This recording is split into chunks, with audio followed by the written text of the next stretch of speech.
speaking now with Josie and James. Josie and James are from Affirmation Bristol, which is a growing, inclusive group. Yes? Yes, take it away. Great.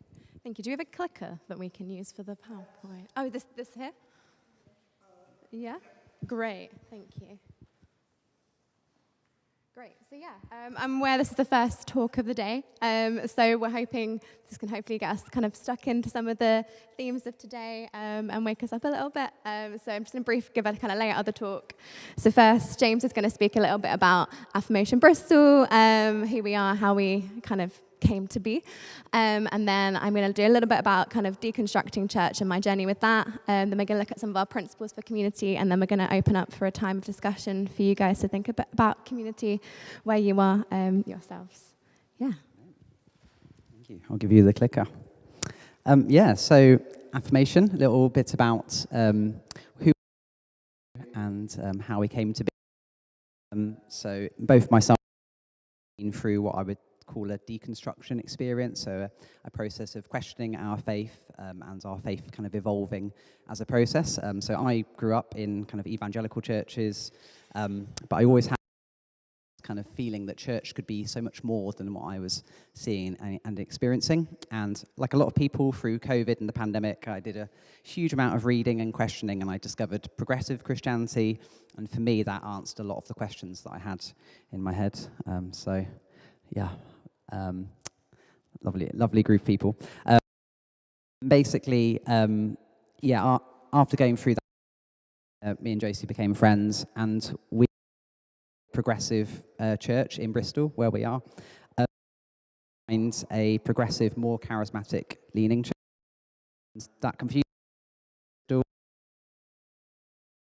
political people here. How come there's no church for that kind of more charismatic flavour?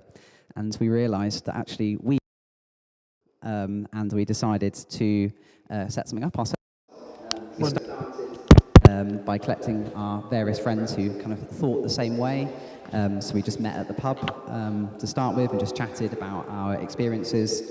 And then eventually, as a group formed, we decided that we wanted to do something on a Sunday. So we do what we call our Affirmation Sunday, which is our version of a church service, which is basically sing a couple of songs, a discussion time, and then we always eat together. And we're effectively just like a little group of friends. We do have quite a lot joining through our website. People that we've never met, and they just Google us and find us, which is really exciting. So I think there is a need and a demand for this kind of thing in Bristol. We've got about 35 to 40 people in our WhatsApp group. We'll go through our values in a second, so you'll see why. But we've got you just like come once or come every couple of months, and there's not a sense of having to commit, but you can kind of got the sort of blurry edges, we could call it. And so we've had a couple of weekends away together. We come to events. It's going well. It's still 2 years in. We're very much working it out as we go. Yes, that is us. Now for the theology. Very loose theology. So if I pronounce anything wrong, well, I've only got one Greek word in here, but if I pronounce it wrong, I'm very sorry to the theology students here. But I'd say that Affirmation Bristol, I guess, was kind of both formed out of my deconstruction of church, but also has probably been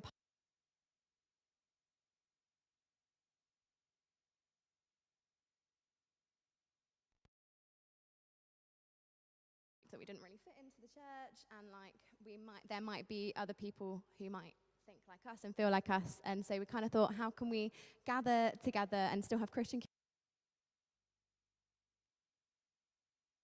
we used to? So pronounce right, but koino.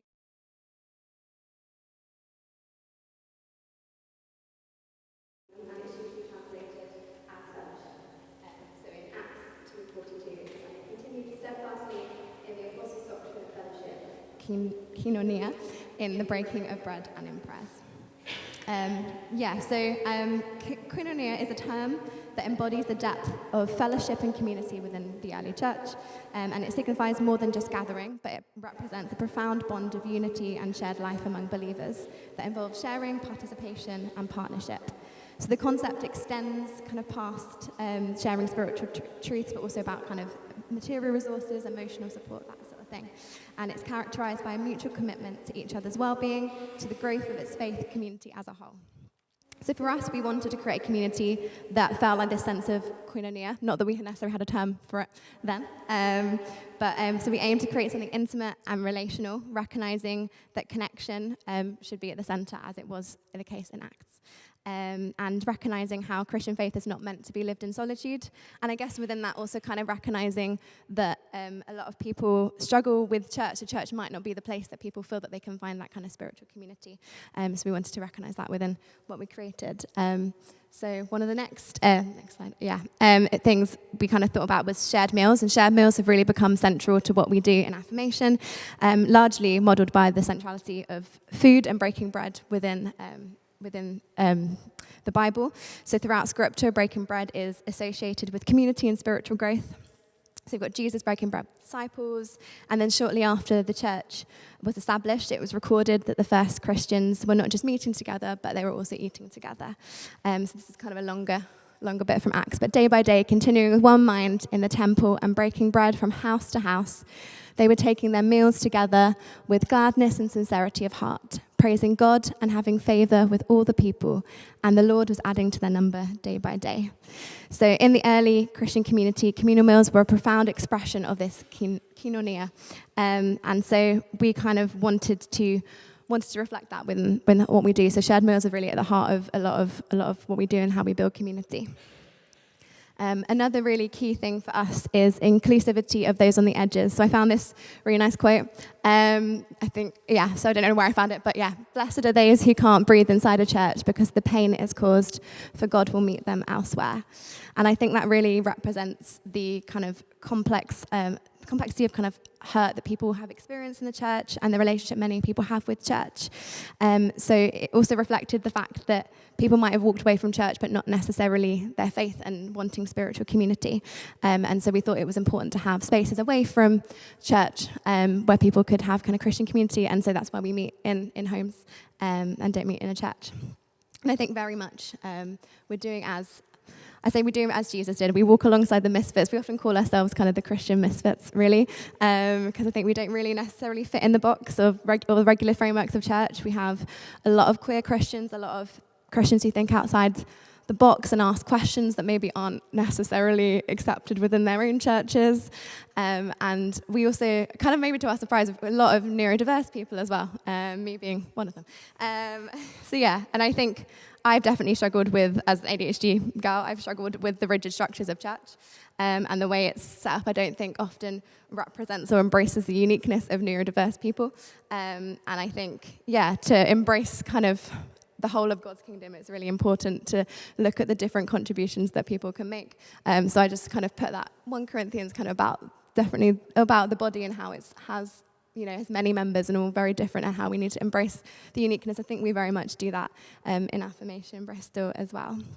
And the final bit I'm going to talk about before I'll pass on to James is about kind of conversational and peer learning, kind of not just didactic sermons. And I think one aspect I struggled a lot about church as an ADHD girl was to actually focus on a 40-minute long sermon. It just didn't work for me, and I found I very much preferred something conversational. That was always really good for my brain, and I think in general research shows that people learn better when they're in conversation, and also when they're teaching each other. We'd have a lot of people within our group end up teaching and leading on different sessions, and I think that has been really key for a lot of our spiritual growth.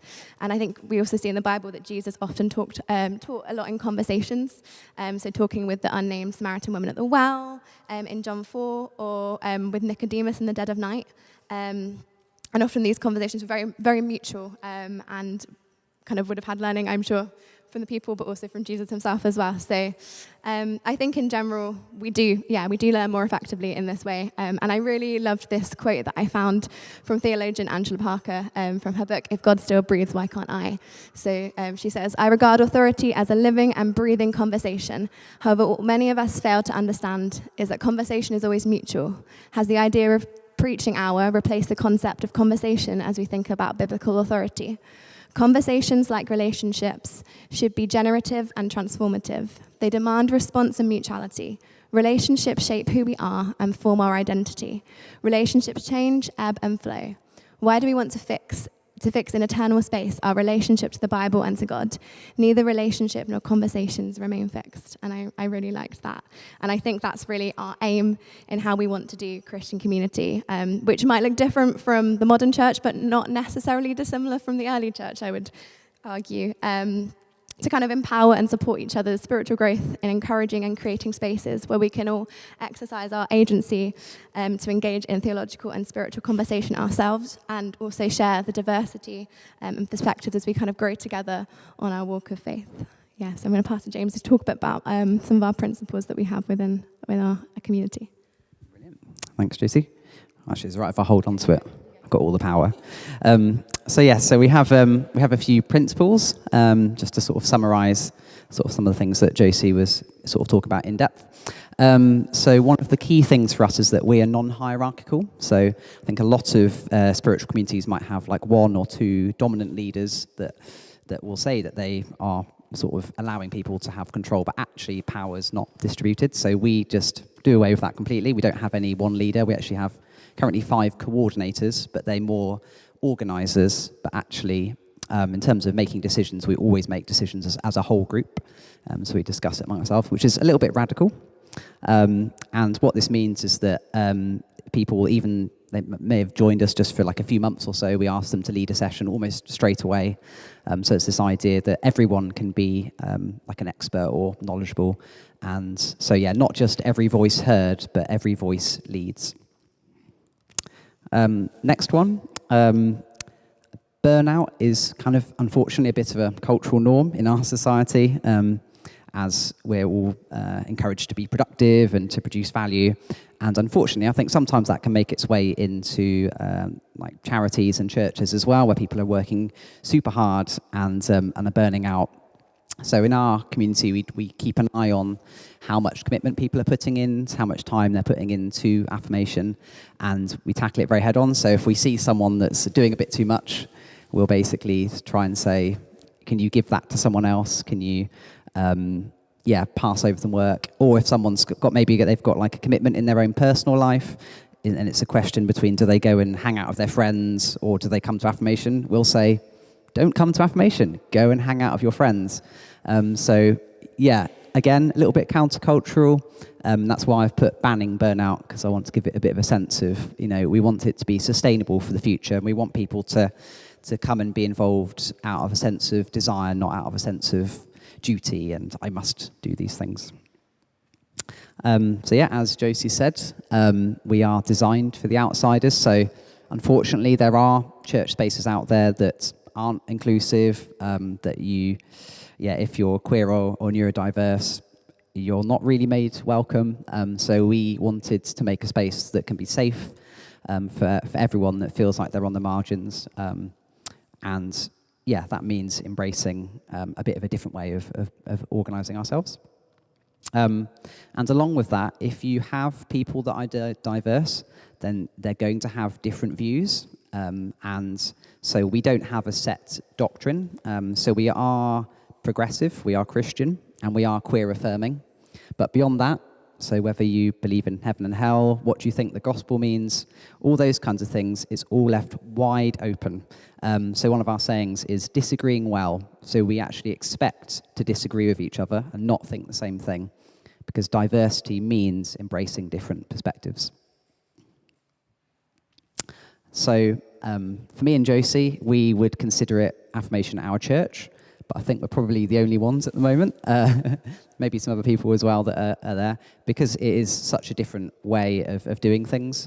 So the vast majority of people that come still go to a regular more traditional church setup, and we can definitely see the value in that. And so, yeah, for those people, they go and then they come to us for sort of the discussion, to be able to meet people that are like-minded.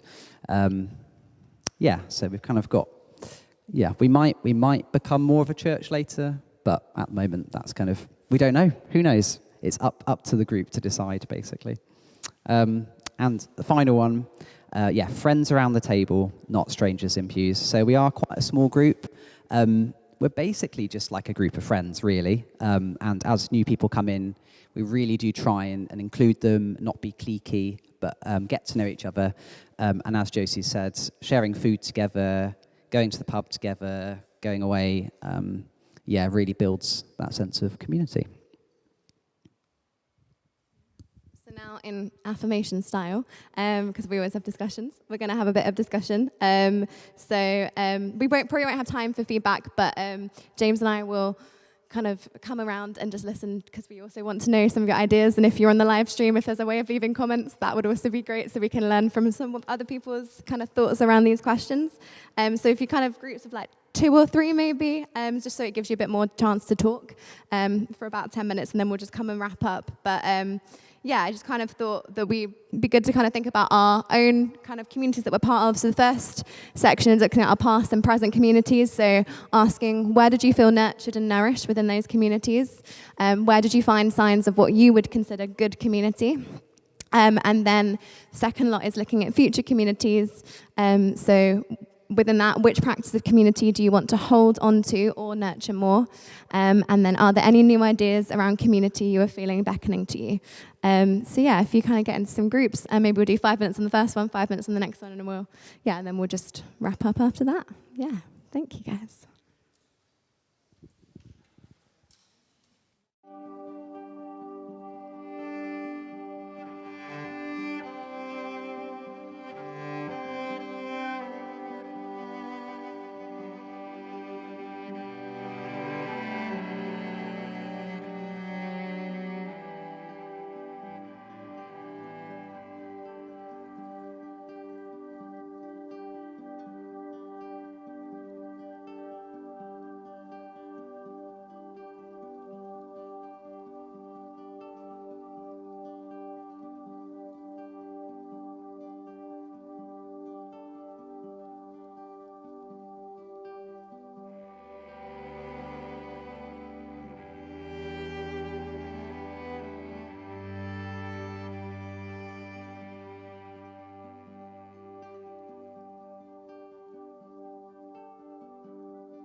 Yeah, so I don't know if we have any time to get any comments. Do we have a couple of minutes to maybe get a few? I don't know.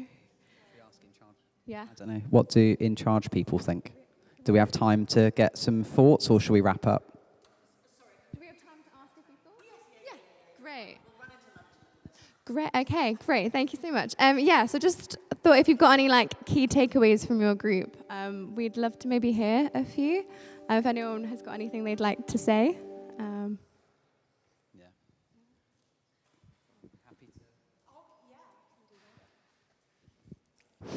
Okay. We were saying, well, I said it and people listened, that when you've got a community that works well, it's important that, and it might sound really basic, but at points you have fun kind of scheduled into your life, to kind of do fun things as a group, because otherwise you become quite two-dimensional and also sometimes quite stuck, whereas doing things which are fun is quite refreshing. I was talking about my netball team and how we have good fun and go to the pub and stuff like that, and seeing each other in different environments is really important. So I'd say a good community makes room for fun.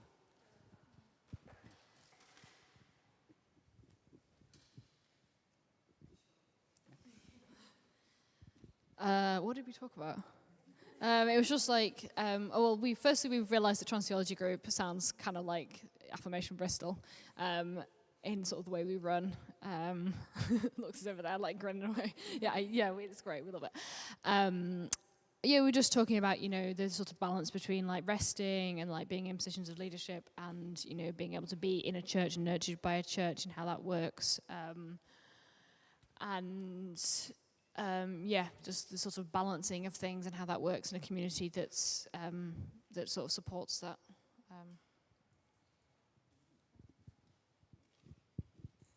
Thank you. Anyone else? No? Oh, yeah.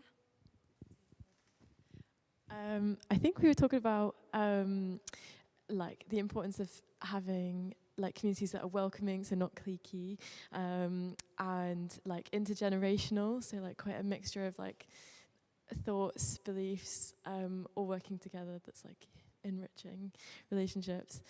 And I was also thinking about how sometimes for a good community you want some kind of moment of vulnerability that you were kind of talking about potential trauma bond for your chemistry group, but I've had this with different things that I've been a part of, and maybe it's trauma bond, but maybe it's also just it's nice to have your be absolutely vulnerable and then be accepted or loved, and then you feel safe and secure, and maybe that's something that just evades the sort of small talk that can kind of pervade in a lot of work relationships or sort of things that don't feel as deep.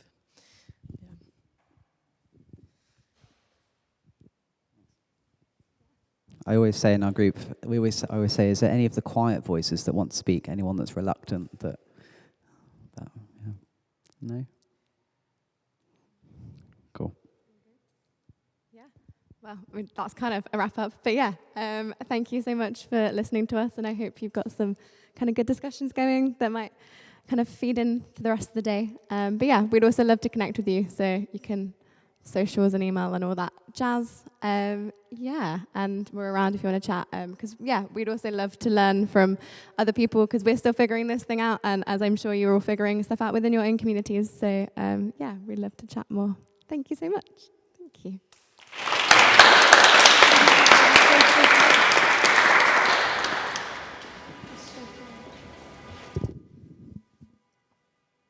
Does this little skinny one work?